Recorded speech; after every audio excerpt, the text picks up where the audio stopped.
Yo mga boss, explain ko lang mga boss kasi marami pa rin hindi makagets nung paano raw yung sa Angel Bless at kung magkano raw gagastosin nila mga boss. Yung dito muna tayo agad sa bibili nyo mga boss. Para sa akin ang kailangan yung i-top up kung gusto nyo bilhin tong event na kung gusto nyo kunin tong event na tong Angel Bless na yan, kailangan mo mag-top up ng 21,000 Divine Diamond. Yun, 11% tayo doon mga boss.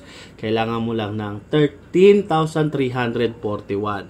Tapos, mabibili mo na tong 3 times na to. Itong merong 45 key at Archangel Shard. Sa Archangel Shard na yan mga boss, meron siyang 6 pieces. Ibig sabihin, 20 pieces niyan, makakabuo ka na ng isang Archangel weapon. Ito namang key, 100 key mo, sureball na makakabuo ka ng isang costume or Archangel. Depende sa'yo. Meron kang 100. Pag binili mo tong 3 times, mayroon kang 135 key.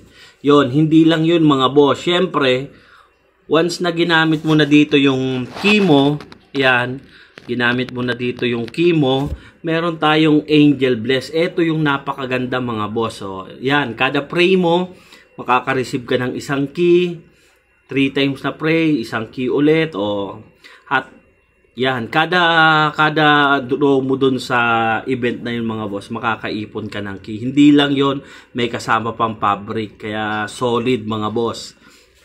Sa mga nagbabalak kumuha ng costume, Archangel, napakaganda nito mga boss. Solid. Yan. Kumbaga kaya mong makakuha ng weapon or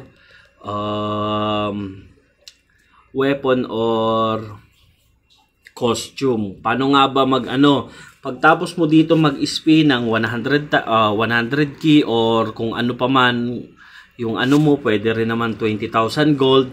Pupunta ka naman dito sa exchange mga boss. Ayan, sa exchange. Eto mga boss, kung bago pa lang yung account nyo, baka hindi pa sa inyo bukas yung ibang Archangel, pwede nyo naman isave muna yung points nyo na pang exchange sa Archangel. Pwede nyo wag mong gamitin. Okay, yun lang mga boss. Ayan, eto yung sa Archangel pag mag-exchange kayo mga boss ha. Ayan. Tapos, eto naman yung tawag dito.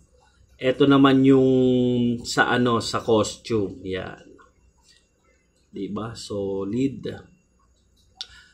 Isang exchange mo dito, meron ka ng 20 fabric. Ngayon, puntahan naman natin yung Archangel costume mga boss, kung paano nyo siya i-exchange. Pag meron na kayong fabric, kung costume yung gusto nyo, punta kayo dito sa costume shop. Yan, halimbawa, kailangan nyo yung normal muna tayo. Ito, kailangan nyo nito. Halimbawa, ito. Kailangan yung i-buy, kailangan nyo lang mag-ipon ng 120 fabric. Okay.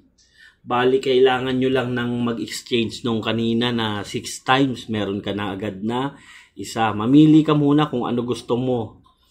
Kung wing ba or costume agad na set, depende. Yun.